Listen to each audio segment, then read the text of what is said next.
Michael Smerconish is a Philadelphia radio talk show host and author of the book Muzzled, and Hussein Ibish is executive director of the Foundation for Arab American Leadership in Washington, D.C. Good morning to both of you, gentlemen. Thank you very much. So good Michael, morning, Matt. Good morning, Michael. Let me start with you. I mean, political cartoons have always poked a sharp stick in the eye of individuals, of groups, of politicians, everything. So all of a sudden, are we finding this one group is now completely off limits?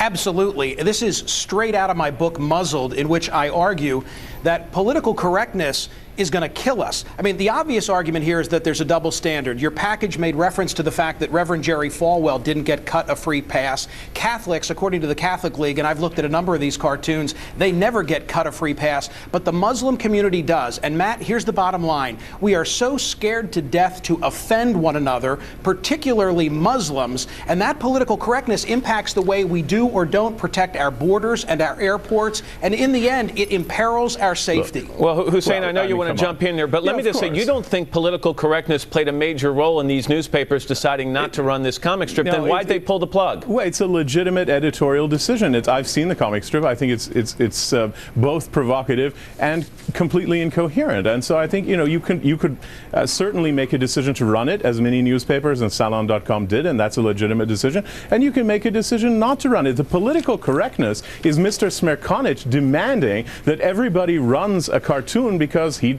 doesn't like Muslims. And the Washington Post and these other papers are not required to run something that is provocative and stupid and doesn't meet their editorial standards because the commissar Smerconish wants of the right-wing thought police wants to force him to do it. Hold on. Let's not make, Michael, I'll give you a second. I'll give you a chance in a second. But Hussein, didn't executives at the newspaper, editorial people at the newspaper, go around and show this cartoon to some Muslims who work there to gauge their reaction? And if so, isn't that judge asking for a barometer on political correctness? No, I don't think so. I think it's due diligence. I think they saw it and it raised alarm bells with them. I think because they thought it was both provocative and stupid, they decided to ask some questions. That's sound editorial decision making. Listen, that's why you have editors. The First Amendment, of course, protects the right of anyone to write and publish any cartoon or column they want, but it also protects the right of newspapers not to publish rubbish.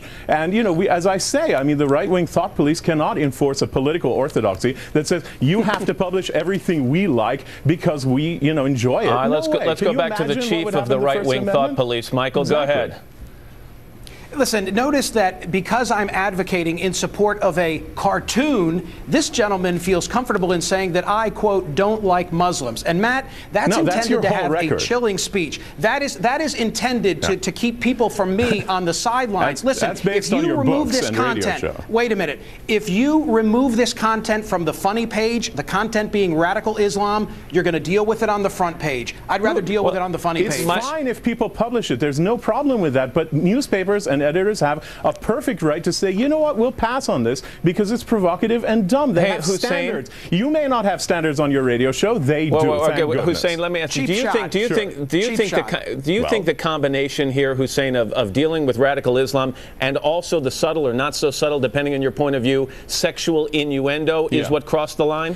I mean, I don't know that I think it's actually the worst thing about it is that it doesn't shed light on anything. It isn't funny, it isn't insightful, and it does present a very strange image of what people who convert to Islam become. I mean, this is not the usual thing. The way this woman is dressed, the way she's talking is bizarre. I mean, there are a few people like that out there, but that's not what converting to Islam looks like. So I think the combination of it being very dumb, very incoherent, and very provocative means that there's a sound rationale for not publishing it. On the other hand, there are many rationales for publishing it, and I think Salon was right to publish it, and the Washington Post was right not to publish it. This is freedom of speech. I'll give you the last 10 seconds for freedom of speech. Go ahead.